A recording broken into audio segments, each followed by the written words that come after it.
How's the royal family? I pray that everyone is doing well. Well, my royal family, after 3 damn years, Hannah Payne is going to court April 18th. Dusty ass Hannah Payne. And someone had asked me the other day about her. Trust and believe, my royal family, there's a number of stories that I have to do, and I check them almost daily, family, after all these damn years and stuff. So I'm going to take the royal family on a journey to do a recap of the injustice that the royal family continue to have to deal with because the enemy feel like they can police us. They deputize themselves. It's disgusting, my royal family. So it's just a number of videos I'm going to show y'all. And I, in fact, had to go into my videos because I have a bonus that I want to show the royal family. But anyhow, let's start over here. So y'all can clearly see here, Payne trial on April 18th, calendar call. And I'm going to put the link to this so y'all can read this at your leisure. But I will read a portion of this. Nearly 3 years after Hannah Payne was charged in the murder of Kenneth Herring, after she attempted a citizen's arrest. The parties are scheduled to appear in court on Monday, April 18th, for the 9 a.m. calendar call. Okay, room 406, whatever. So anyway, my royal family, they got the little docket stuff here. And this is pretty lengthy. So I just said, y'all can just read this at your leisure. And I want y'all gonna hear some ridiculous stuff. But before we get really started, there was no one in the car but Mr. Herring. Only him.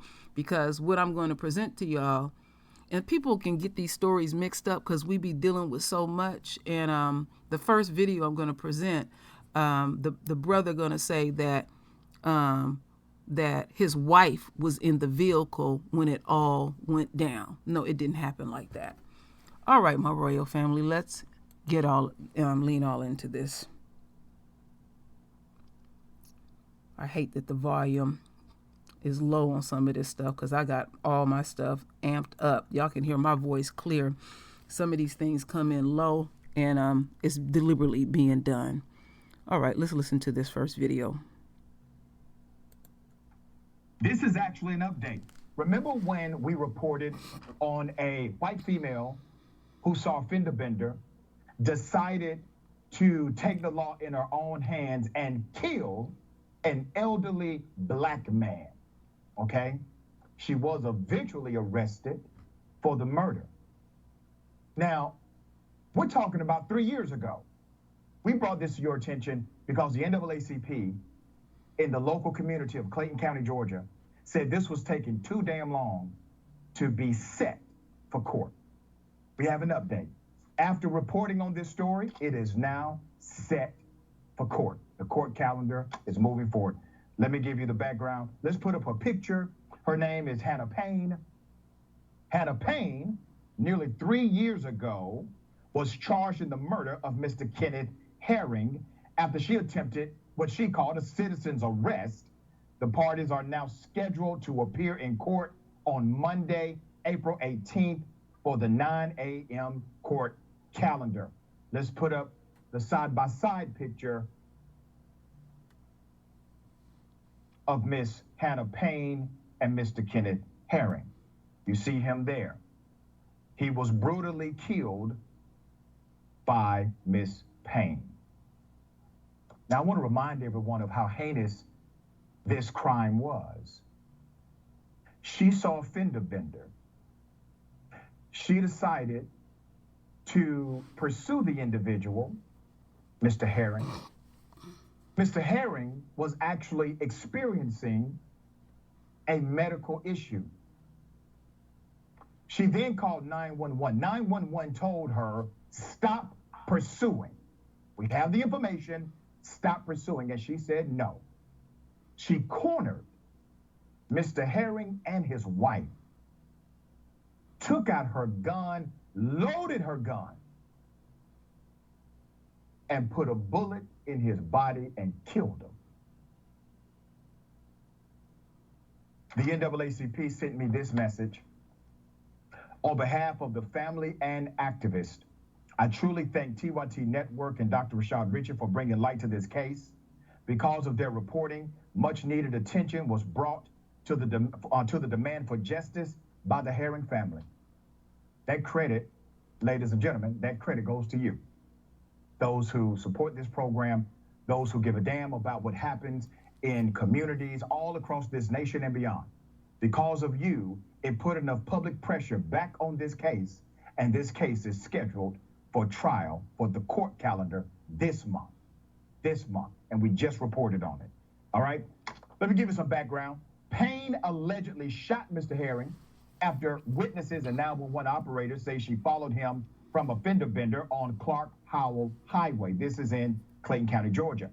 Cut his red pickup truck off with her Jeep at Forest Parkway and Riverdale Road and pulled a gun on him.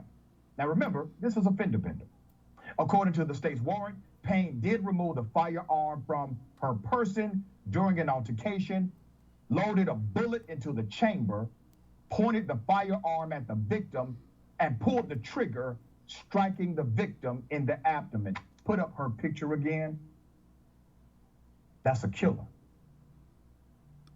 Now that's a thug. According to courtroom testimony, an EMS worker on scene said Mr. Herring appeared to be having a diabetic emergency. Herring's wife, Christine, also said she thought he may have been having a diabetic emergency and was trying to drive himself to the hospital. But instead, this person, put a picture up again, decided to kill him. All right?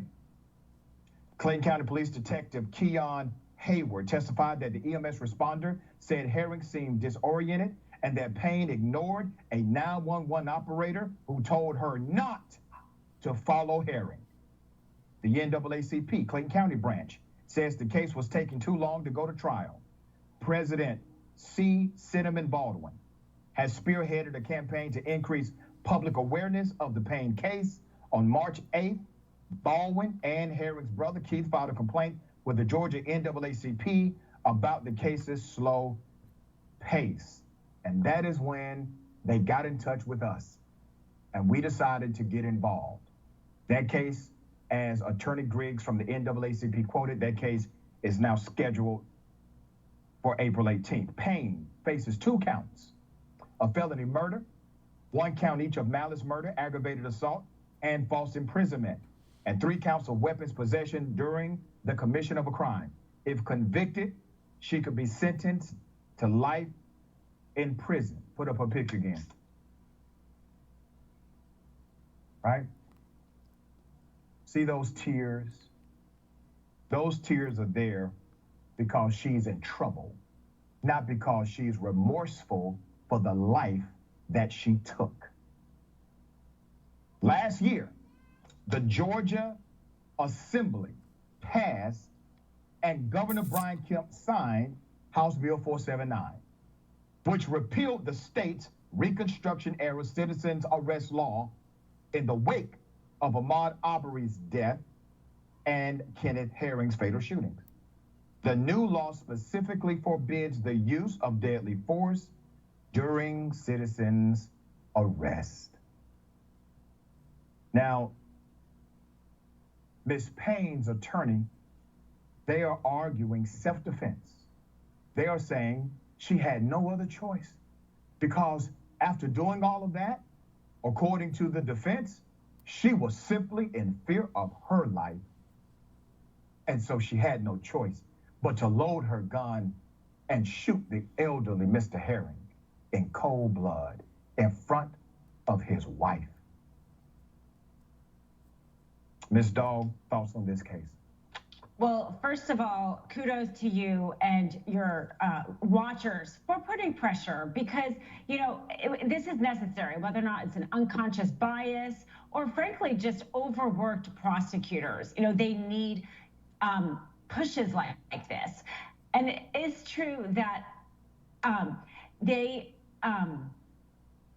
defendant does, you know, the defendant has a constitutional right to a speedy trial, but not the prosecutor. The prosecutor is kind of doesn't have that right to speed up the trial. And so she was out on bond. So she was okay with the delays. And so it did take this outside pressure to put it on. And in terms of like the actual self-defense argument that she's gonna have, I mean, it does sound pretty outrageous, but we've all seen a lot of high-profile cases recently where the person with the gun who initiated the argument ends up prevailing with the self-defense. I mean, there was that popcorn murder trial out of Florida. I was astounded that he was able to get acquitted based on that. So, you know, the brother of the victim here has talked publicly about the problem with guns in America. And I think this case is a really good example. Like, how many times are we going to allow the person with the gun to then claim that they needed to use it for self-defense when the other person had no weapon? So whether or not this jury does the right thing or not, I think we have a much larger problem on our hands with these self-defense and the use of guns in that way. Very well said. We're going to continue to follow this story until completion. All right. Okay, my royal family. So, again, he had made a misquote that Hannah was Mr. Herring had his wife in the vehicle. No, he was by himself. So we're going to take this down, and I have this next video on Facebook that I want the royal family to listen to. I'm going to let y'all know this shit is some of this shit y'all going to hear is ridiculous, but this is how the enemy gets down in regards of this case. Injustice, a question raised by the trial of Kyle Rittenhouse in Wisconsin and the 3 men in Georgia accused of killing a young jogger there. It's not well known, but almost every state in this country allows what are called citizens' arrests, empowering individuals to act as if they were the police, a concept that dates back to medieval times, yet remains valid to this day, Rhonda. That's right, Brian, and it's being used as a defense in cases all around the country, including one that's unfolding now, also in Georgia. A young woman chased after a man involved in a minor traffic accident, stopped him and shot him dead. And now this case is raising great scrutiny as a test of the citizens' arrest laws. Hannah Payne, 21 years old, accused of exacting vigilante justice, murdering a 62-year-old man named Kenneth Herring after she saw him driving away from the scene of a traffic wreck in Clayton County on May 7th. Payne's voice heard on a 911 recording, according to a detective, screaming at Kenneth Herring just before police say she shot him. I know he was having a diabetic episode because he don't just run off the scene. I knew he was trying to get to the hospital. I was still trying to figure out why she was trying to actually follow him all the way, block him in, and kill him. Officers say Payne saw Herring take off from the crime scene, so she followed him in her vehicle. Trying to intercede since the subject left the scene. She cut in front of his vehicle, forcing him to stop. An altercation then ensued between the two of them, and during the altercation, Mr. Herring was shot and killed. She's using deadly force, Judge. She wasn't faced with deadly force. He has nothing. And then she shoots him. And we're joined now by the lawyer for Hannah Payne, Matt Tucker. Mr. Tucker, thank you for being here. Would you call this vigilante justice or vigilante injustice? I would say vigilante injustice, more because she was a young girl. She was following the directives of the Department of Correction officer on the scene. She was following the directive of 911. She does have members of her family that are close to law enforcement. But they did tell her don't follow. They did tell her don't follow. They said it's our policy not to follow, but go get the tag. Can you get the tag? Go get the tag. Okay, no, we actually do not want you to chase them. We just want you to be safe. What kind of vehicle is it? Is that the red Dakota? Get out the road, sir. Get out the road. Hurry up, hurry up, hurry up. What's the tag number? Red Dakota, front end damage. So she followed the directives from that. After getting the tag, that's when they stated, all right, you need to come back to the scene of the accident. And she's like, ma'am, he's already caused one. She said, you both need to come back to the scene of the accident. And that's when she stopped him. That's when she made sure that he wasn't going to cause another accident. And you're now set to go to trial sometime next year? I believe it's going to be in January. I'm going to go ahead and file a motion, an immunity motion, stating that she had the authority to do what she did. It's still a question of fact, and we are going to hope that the jury's going to find it in our favor, that she never pulled the trigger with intent to shoot him. They were fighting over the gun. His hands were on top of the gun, twisting it back towards her, and the gun went off. She immediately picked up the phone and said, "Oh my God, he just shot himself with my pistol." Ma'am! Yes. Ma'am! He just pulled the trigger of my gun in my hand. Ma'am, you are not supposed to follow him. Does she see herself as a vigilante? She sees herself as a good Samaritan, trying to assist in the apprehension of a perpetrator from a hit and run. Of course, she was not the police. Does she tell you that she regrets following Mr. Herring? She says she has nightmares about that the whole time. Her life has changed. But does she regret following him, trying to essentially conduct a citizen's arrest? It's hard to say regret because she was doing the right thing. In her mind, she was doing the right thing. She felt she was doing the right thing, and she was helping the police. She regrets that day ever happened, and she was there when the accident occurred. But to regret doing something she thought was helping the community, I don't.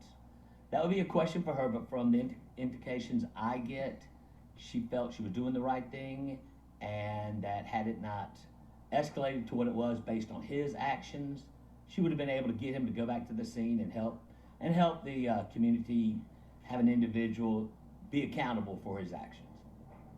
Matt Tucker, thank you so much for joining us. We'll hear more from you when you go to trial next year. Yes, sir. Thank you so much. I appreciate you giving us the opportunity to allow Hannah to tell her side of the story.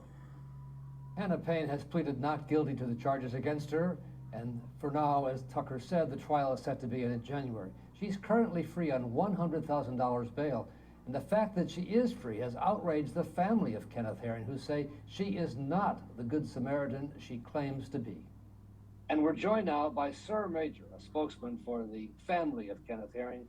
Mr. Major, thank you for being with us tonight. The lawyers for Hannah Payne say that she acted as a citizen, making a citizen's arrest. What do you say to that? I call that garbage. Ms. Hannah Payne acted as a villain that day. She acted as the female version of George Zimmerman, if you ask me. She had no legal authority.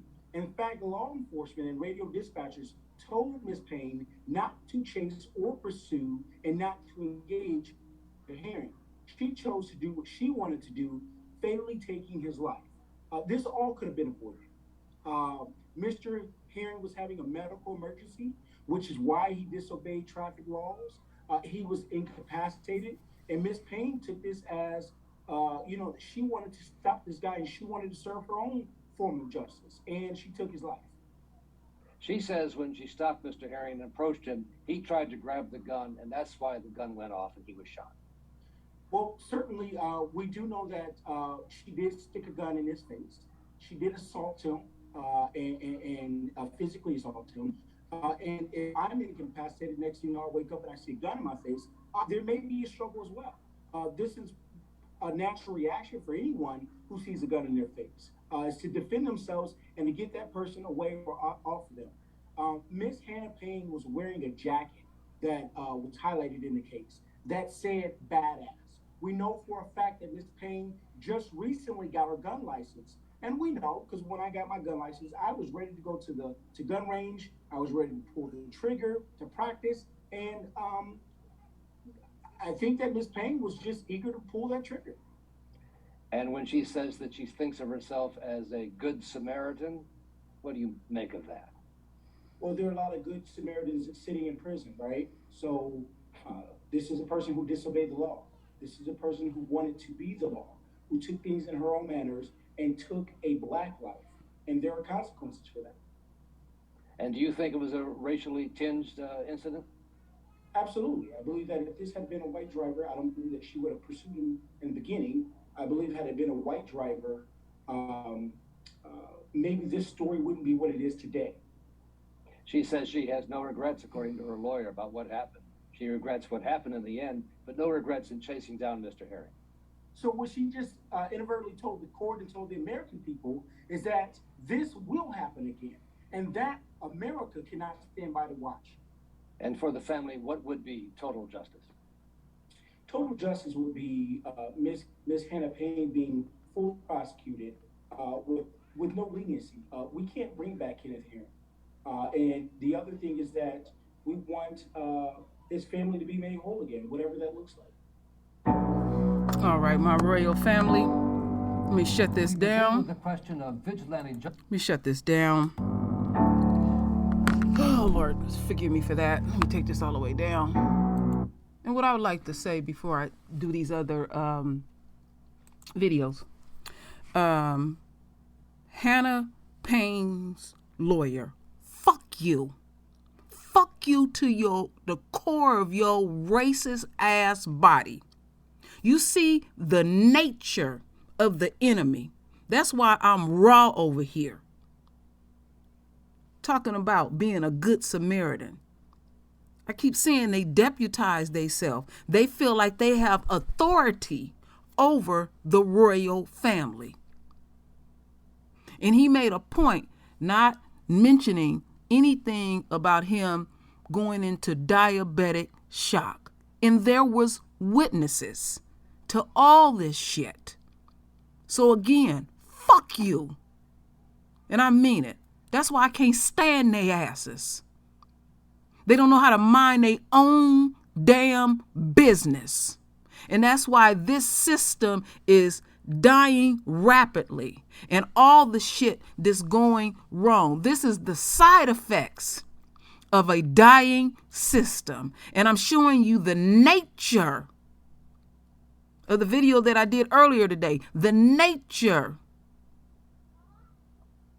of the enemy's woman. And again and again and again and again, our Father said she will be the first.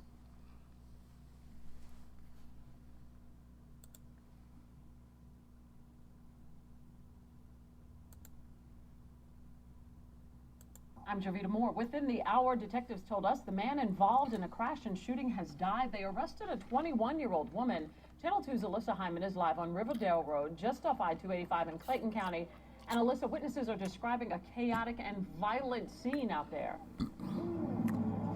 Jovita, when this first happened, we had several people calling into our newsroom saying they had just witnessed a violent road rage incident. Well, we just got that update from Clayton County Police less than an hour ago telling us that this did stem from a crash and an argument, but they say this was not a case of road rage.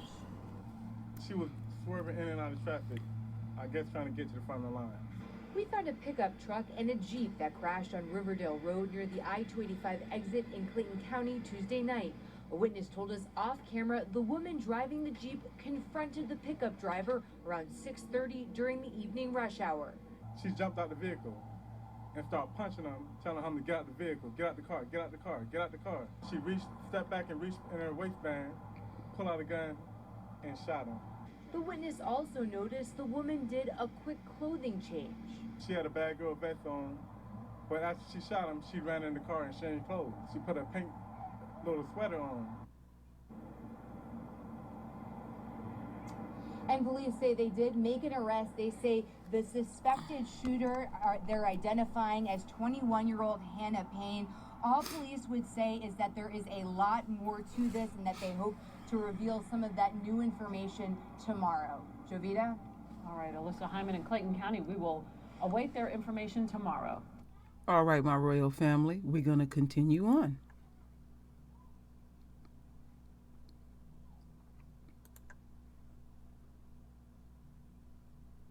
He shot a man during a hit-and-run confrontation. The man's wife says that she should have let police handle everything. Channel 2's Tom Jones live in Clayton County. So many people talking about this one, Tom, and police just told you the woman did call 911 before she shot the guy. Yeah, Justin, I spoke to a police major here. He told me he hasn't had a chance to listen to the 911 call surrounding this incident, but he says 911 usually urges callers to stay put and let police arrive to handle the situation. The victim's wife says Hannah Payne should have done that night. You have no bond set at this time. 21-year-old Hannah Payne had a pained look on her face when she heard she faces a murder charge. That's after police say she noticed 62-year-old Kenneth Herring hit a car and leave the scene Tuesday evening. Officers say Payne caught up with Herring at Riverdale Road and Forest Parkway and blocked him in with her car. It just seems like it's an unfortunate situation of a Good Samaritan trying to stop a person on a hit and run. Payne's attorney says she went to Herring's car with her gun to keep him from leaving again. Police don't see it completely that way. An altercation then ensued between the two of them, and during the altercation, Mr. Herring was shot and killed. Nicole Jackson says she saw Payne fighting with Herring, telling him to get out of his car. All of a sudden you hear a pow, and she got on her phone immediately and was like, he pulled the trigger. Police say Payne had called 911 before the shooting. Herring's estranged wife says Payne should have waited for officers. Why would you get out the car until the police came? That would have been logical. If they told you to stay in the car, why would you get out? That means you wasn't in no danger if you got out of your car to go to his car. Herring says Payne is a danger to the community. I think she needs to go to jail because you committed murder. You need to go to jail. And Payne faces a charge of murder without malice. Her attorney says she is licensed to carry and told him the gun went off during a struggle. She's being held without bond. We're live in Clayton County. Boy, she is ugly to the core. Oh my goodness. I mean, bone ugly. So my royal family, y'all know that I'm doing a recap and an update, and now I'm going to show the bonus video, which is from my channel. Check the date, July 12th, 2019. 3 damn years. So pay attention to this. Be getting out of jail before trial. She put her head down in court when a judge listened to that 911 call that she made during the incident. Channel 2's Tom Jones live in Clayton. And Tom, that she claimed that the other driver was drunk. The prosecutors say no drugs, no alcohol were found in the victim's system. That's right, Justin, and that's important because on the 911 call, you hear Hannah Payne say that the victim, Kenneth Herring, was drunk, and that's why she followed him here, where prosecutors say she shot him. On that call, you can also hear her screaming at the victim.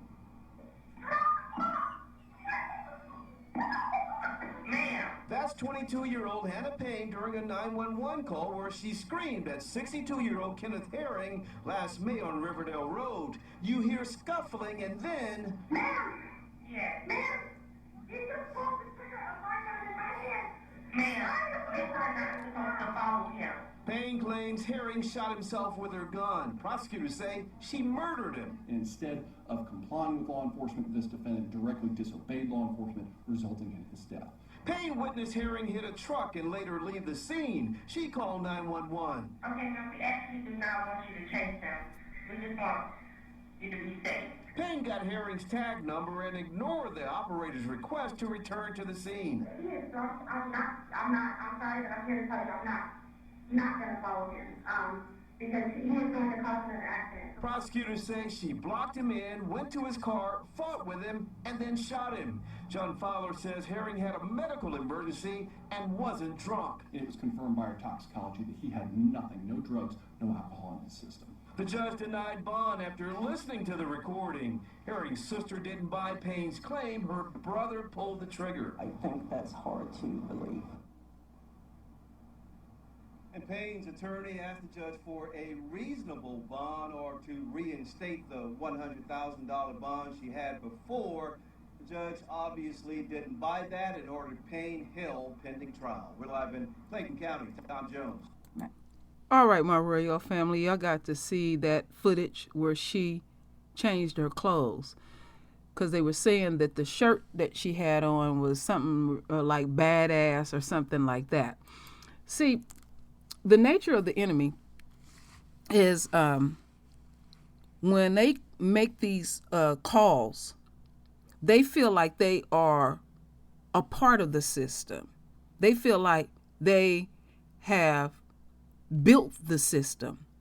And they are even arrogant enough, which we have seen numerous times, where they will even film doing a crime.